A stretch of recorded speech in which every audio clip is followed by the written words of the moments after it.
The lights were on. 40 million people were watching. And Elvis Presley had just made the biggest mistake of his life.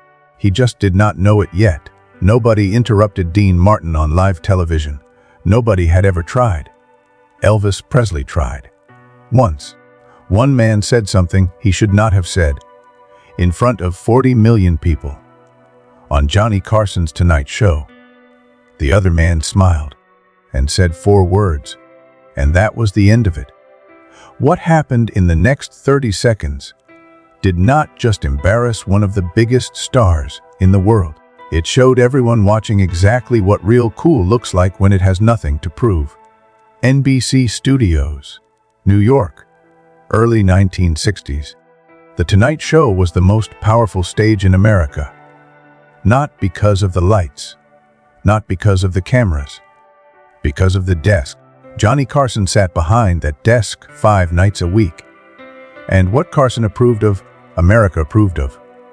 What Carson laughed at, America laughed at. What happened on that stage happened in front of everyone. Johnny Carson had seen everything. Senators, comedians, athletes, singers. He had seen arguments start and end in the same segment. He had seen guests say things that could not be unsaid. He had a gift for controlling what happened on that stage. Except for what happened that night, Dean Martin walked onto stages differently from other men. He did not enter a room. The room entered him. He never seemed to need the crowd. The crowd needed him. He was the coolest man alive. Not because he said so. Because the room knew it before he opened his mouth. He could destroy you with a smile. He could make the room love him for it. Nobody rattled Dean Martin. Nobody ever came close. Elvis Presley was something else entirely. The king, young and electric and unstoppable. Every room he had ever entered had bent toward him. Every crowd had screamed before he reached the microphone. He was used to being the center, used to everyone stepping back, used to getting away with everything. He had never been in a room where someone did not step back. Dean Martin did not step back. Dean Martin did not step anywhere. He just stood there. And for Elvis, that was already the problem. You know that feeling when someone says something about you? In public, in front of people who matter, and you have about 3 seconds to decide who you are going to be. That is exactly where Dean Martin was. That night, on that stage, in front of 40 million people, The Tonight Show. Another night, another lineup, Carson behind his desk, the band warm, the lights bright, everything the way it always was. The audience was dressed up. They had waited in line for hours. This was the show, the one that mattered, the one where things happened. But that night the guest list was different. 2 names, same stage, same hour, Dean Martin and Elvis Presley. The room felt it before anyone said a word. 2 men who had never truly shared a stage. 2 different kinds of power in the same room, and only one camera. Rolling, live, Elvis came out first. The crowd went the way crowds go for Elvis, loud, electric, immediate. Elvis knew how to receive that. He had been receiving it since he was 21. He settled into the couch the way he always settled. Easy, comfortable, like the room was already his. Carson smiled. Asked the questions. Elvis leaned back. This was his natural state. The center of everything. The man everyone looked at. Carson opened with the easy questions. The questions that give a guest room to breathe. Elvis talked about his new record, about the touring schedule, about the fans who lined up before dawn, about what it felt like to walk out in front of 50,000 people. He had a way of describing it that made the studio audience lean forward, like they were there, like they were part of it. That was the gift Elvis had. He made every room feel like the biggest room. The audience hung on every word. That was what Elvis did to a room. He filled it. He owned it. He made everyone inside it feel like they were in the right place. Then Dean walked out. Different energy, different temperature. The crowd shifted, not louder. Different, the kind of quiet appreciation that takes years to earn. The kind that does not scream, the kind that simply knows.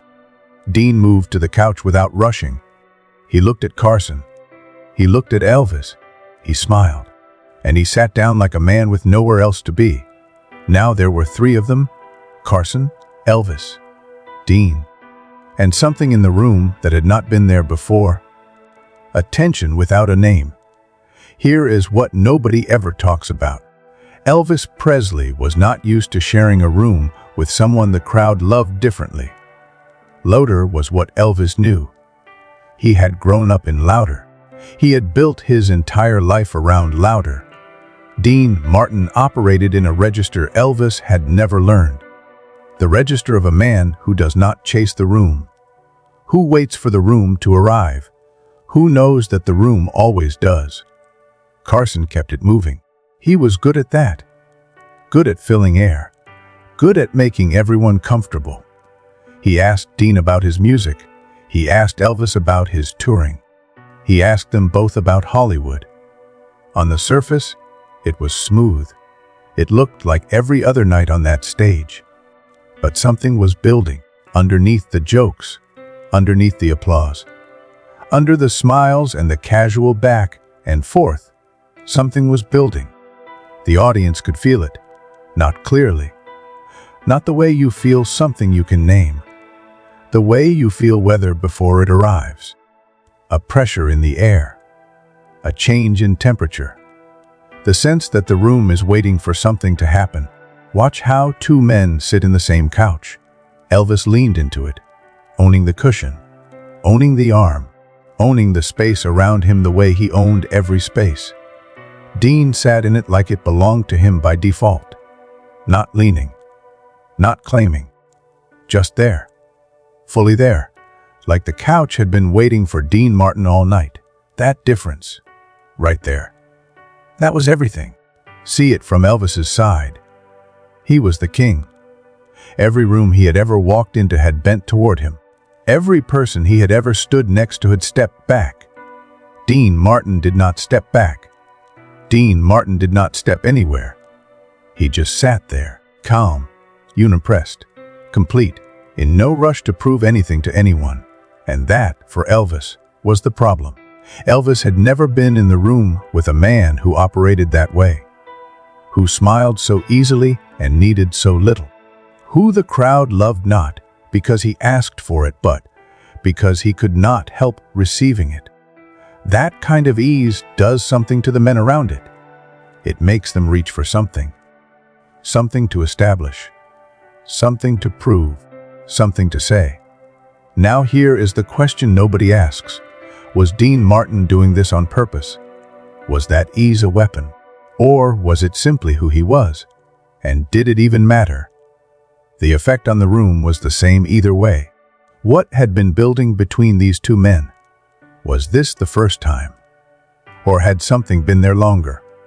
Quietly waiting for a stage, a camera, 40 million witnesses, 3 people on that stage that night. Carson, Elvis, Dean. Only one of them knew what was coming, and it was not Carson, and it was not Elvis. The conversation moved through its expected channels. Music, movies, stories from the road. Carson was a master of this. He knew how to hold two very different energies in the same room. How to let each man shine in his own way. How to keep the friction contained. How to make the whole thing look effortless. But there are limits to what a host can prevent. There are moments when the room outpaces the man steering it. When the energy between two guests builds past the point where any amount of redirection can contain it. That is where they were. That is where they had been heading since Dean walked out. The band played a note between segments. Something loose and warm. The kind of music that fills the silence without demanding attention. Nobody in that room was listening to the music.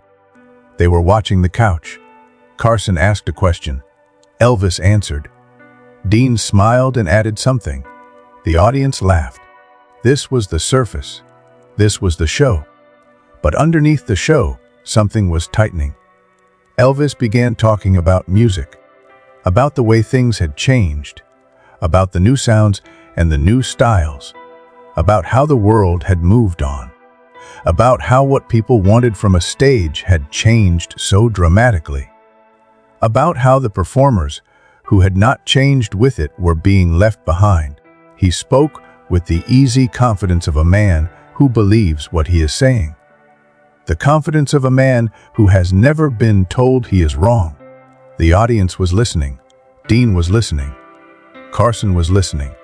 All of them still. And then Elvis went one step further. Why would Elvis Presley take a shot at Dean Martin on live television in front of 40 million people? Was it ego? Was it something older than that night? Or was it what happens when a man stops paying attention to who is sitting next to him? When comfort becomes carelessness. When carelessness becomes the kind of mistake you spend years regretting. Whatever the reason, Elvis said it. The comment landed. Carson heard it. The audience heard it. The crew behind the cameras heard it. Every person in that studio understood what had just happened.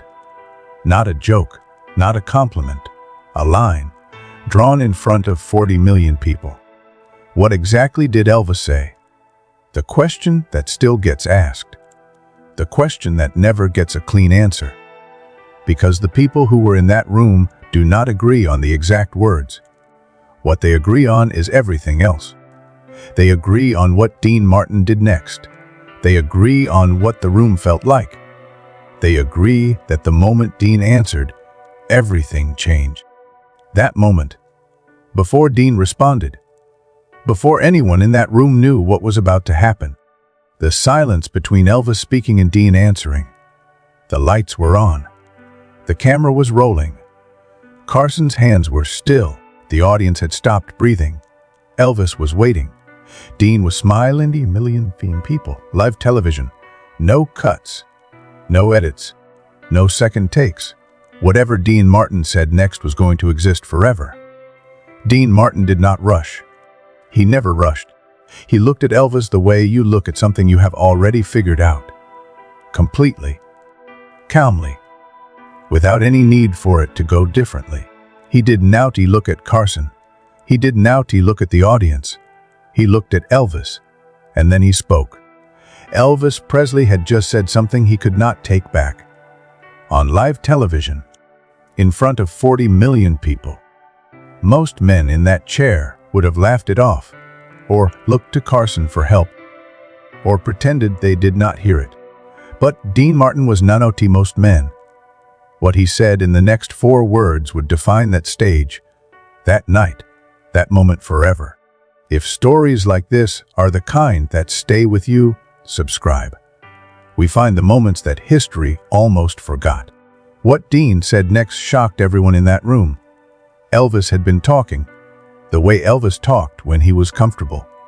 Loose, easy, confident. And then he said it. A comment about Dean's music. About the way Dean performed. About whether what Dean did still belonged on a stage like this. In a world that had changed so much since Dean Martin had first walked onto one. The audience heard it. Carson heard it. The crew behind the cameras heard it. Everyone understood what it was. Not a joke. Not a compliment. A line. Drawn in front of 40 million people. Dean Martin did not move. He did not look at Carson. He did not look at the audience. He looked at Elvis. With that smile.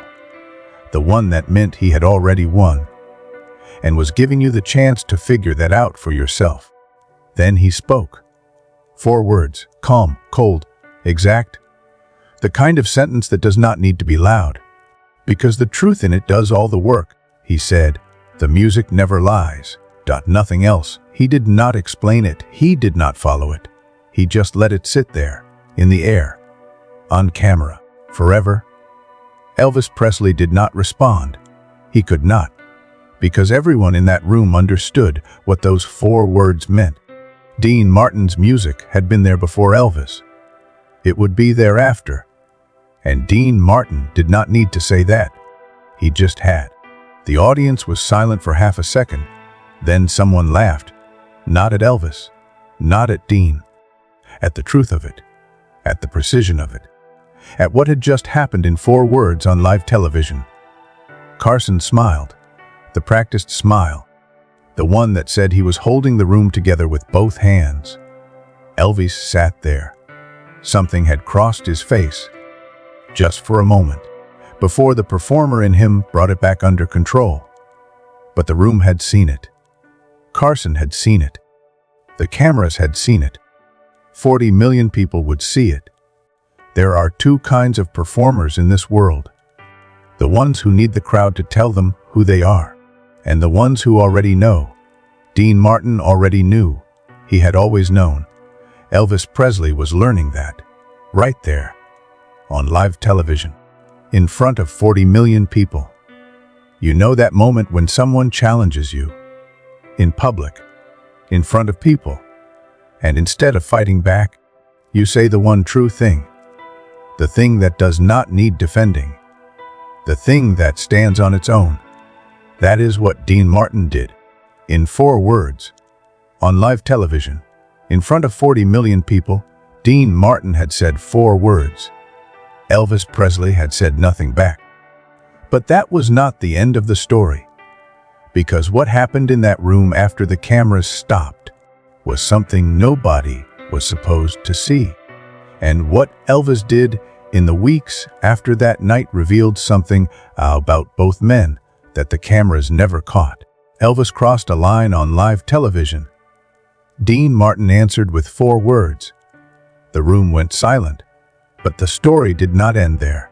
What happened after those cameras stopped rolling was stranger than anything that aired. Stay with it. Carson moved to the next segment. The way professionals do when something has happened that cannot be addressed on air. He smiled. He redirected. He kept it moving. That was Carson's genius. But his hands were not completely still. The audience laughed. Not because it was funny, because laughing was the only thing to do.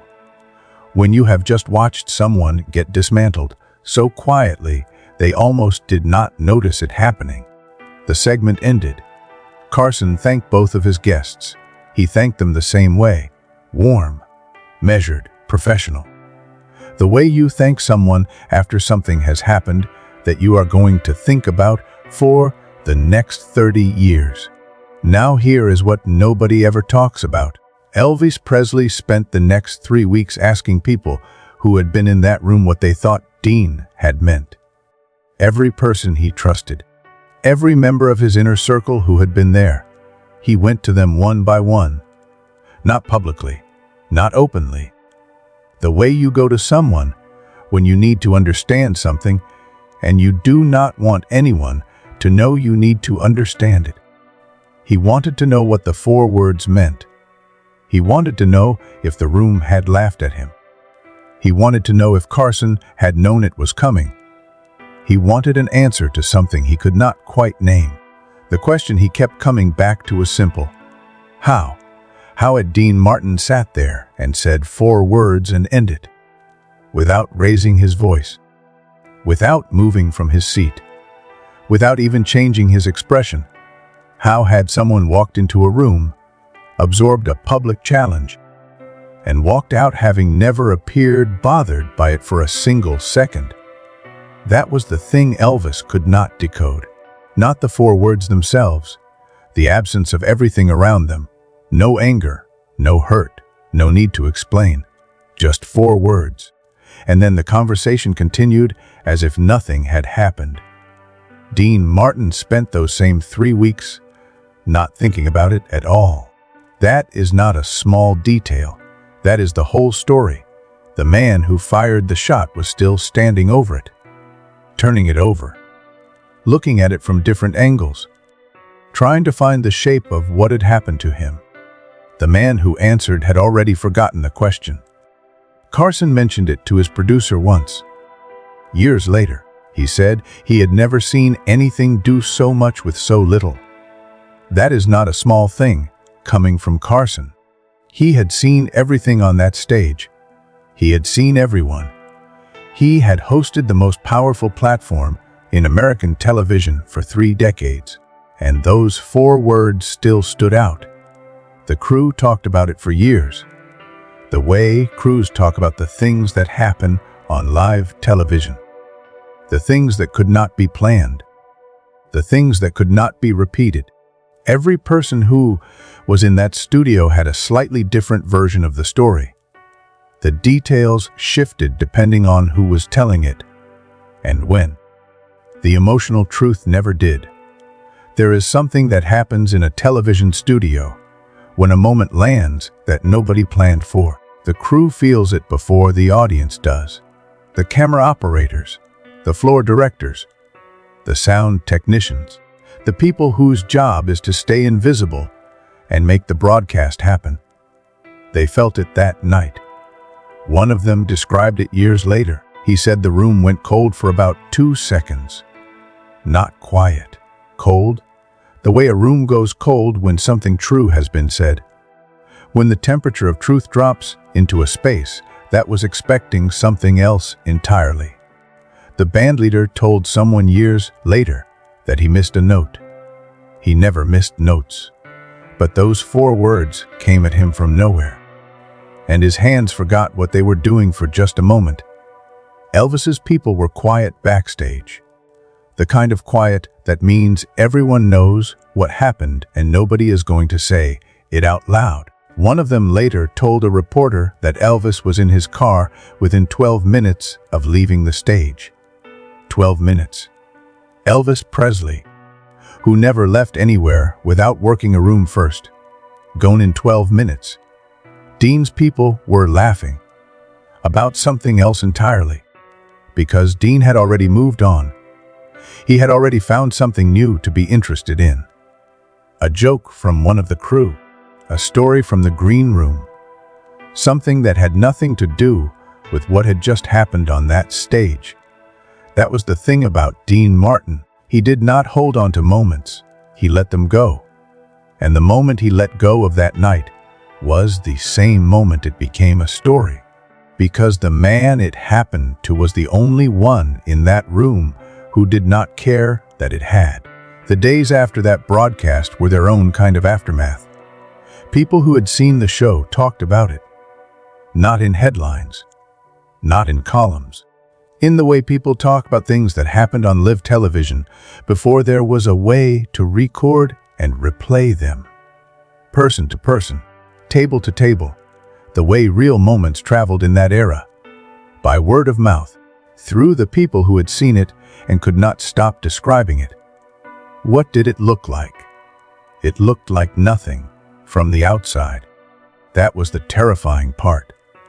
Dean Martin said 4 words and went back to the conversation, as if he had said something ordinary, as if those 4 words were just the next sentence in a normal exchange. That restraint, that total, absolute calm. That was the part people could not stop talking about. Not the 4 words, the calm that delivered them. Elvis Presley had the biggest reaction to the smallest response. Dean Martin had the smallest reaction to the biggest moment. That gap between the 2 men, that is where the story lived. That is where it still lives. Elvis never took a public shot at Dean Martin again. Not once. Not in interviews. Not in the years that followed. Not when it would have been easy. Not when it would have been forgiven. Never. When their names came up together after that night, Elvis always found something respectful to say. Brief. Careful. Chosen. The words of a man who remembered what happened the last time he was careless. People who spent time with Elvis in the years that followed noticed a change. Not a dramatic change. A calibration. He became more careful about who he talked over. More careful about who he assumed needed his approval. More careful about assuming that volume was the same thing as authority. He became, in small but measurable ways, a better reader of rooms. 4 words on a live stage will do that to you. There were men in the industry who had known both of them. Producers, musicians, directors, men who had worked with Elvis and worked with Dean at different points in their careers. They noticed the shift in Elvis after that night. They could not always explain it. They just knew that something had changed, that a man who had always moved through rooms as if they belonged to him now moved through them with a fraction more care. Dean Martin never mentioned that night in any interview. Not the comment, not the response, not the silence that followed. When Elvis's name came up, Dean said what he always said about people he respected. Something warm, something brief, and moved on. That silence was its own message. When a man says something about you in front of 40 million people, and you answer once, and then you never mention it again, you are telling the world something.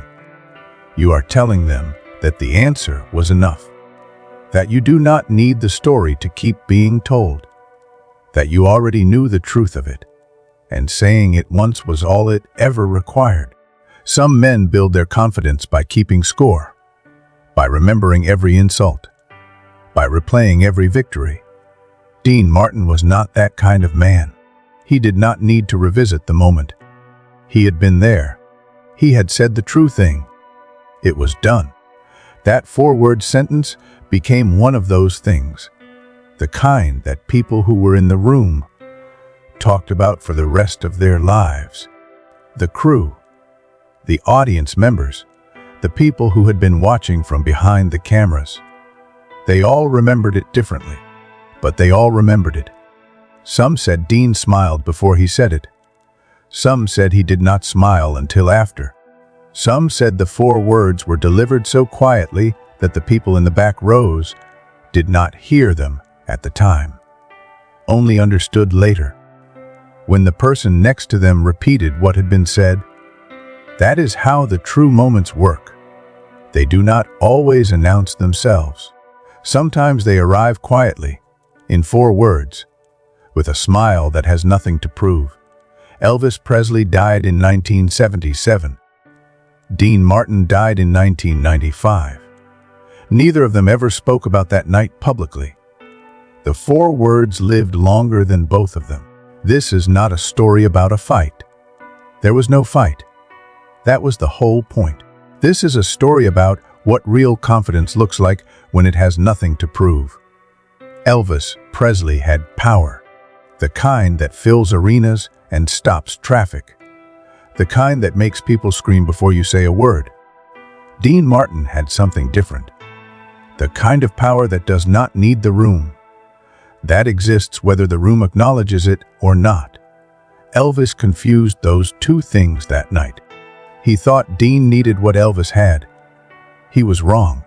Think about someone who challenged you in front of people, when you had every right to fight back. Now think about the person you admire most and how they would have handled it. Calm. True. Final. That is what Dean Martin gave us that night. A lesson in what it looks like to be so secure in who you are, that someone else's opinion of you genuinely does not change anything. Here is what most people do when someone challenges them publicly. They get louder. They explain themselves. They build a case. They make sure the room understands their position. They want to win. And in wanting to win, they make it a contest. And in making it a contest, they give the other person exactly what the other person wanted. A fine audience. A moment that belongs to both of them. Dean Martin did none of that. He said the true thing, one time, four words, and then he was done. Because the true thing does not need a lawyer. It does not need an explanation. It does not need the other person to agree with it. It just needs to be said, once, and then left alone. Confidence is not volume. It is not the need to be the loudest in the room. It is the ability to say the true thing quietly enough that the truth does the work. Dean Martin knew this. He had always known this. Four words proved it to 40 million people. We live in a world that rewards the loud, the aggressive, one who strikes first and hardest. Dean Martin showed us something different that night, that the most powerful response is sometimes the quietest one, the one that does not need explanation, the one that stands alone, the one that, 60 years later, people are still quoting, still thinking about, still trying to understand. Think about the men you have known who carried themselves the way Dean Martin did that night. The ones who never had to raise their voice, who never had to prove anything, who walked into rooms and the rooms reorganized themselves. That quality, that particular kind of presence, it cannot be performed. It cannot be learned from a book. It comes from knowing who you are, completely, without reservation, and not needing anyone else to confirm it. That was Dean Martin, that night, on that stage, in front of 40 million people. He did not perform confidence. He simply had it, and 4 words showed the world exactly what that looks like. The next time someone challenges you in public, the next time someone says something designed to make you smaller, remember 4 words, said coldly, said once, and then silence. Let the truth do the work. Dean Martin knew how. Now you do too. NBC Studios, New York. The Tonight Show. Elvis Presley said something he could not take back, in front of 40 million people. Dean Martin looked at him, smiled, and said 4 words. The room went silent. Elvis never tried again. Dean never mentioned it, because Dean Martin did not need to. That was who he was. That was who he had always been. If stories like this are what you come here for, subscribe. The playlist is waiting. These are the stories that matter. 1 stage, 1 night, 1 mistake, 4 words that ended it before it began. Nobody had ever done that to Elvis Presley. Not on live television, not in front of 40 million people, not with 4 words and a smile and no apparent need for it to go any other way. Think about what that takes. To be insulted in public, in front of the largest audience in American television, and to respond not with anger, not with volume, not with anything that matches the energy of what was just thrown at you, but with something quieter, something truer, something that does not just win the moment, something that closes it permanently. Dean Martin walked off that stage the same way he walked onto it, like nothing had happened, because for him, nothing had. He had just told the truth, quietly, once, and let the room decide what to do with it. The room had decided. It had decided in real time, while 40 million people watched, and it had kept deciding for decades after. The most powerful thing you can say is the true thing, said calmly, said once, and then silence. Dean Martin knew that. He always had. That was Dean Martin. 4 words. That was enough.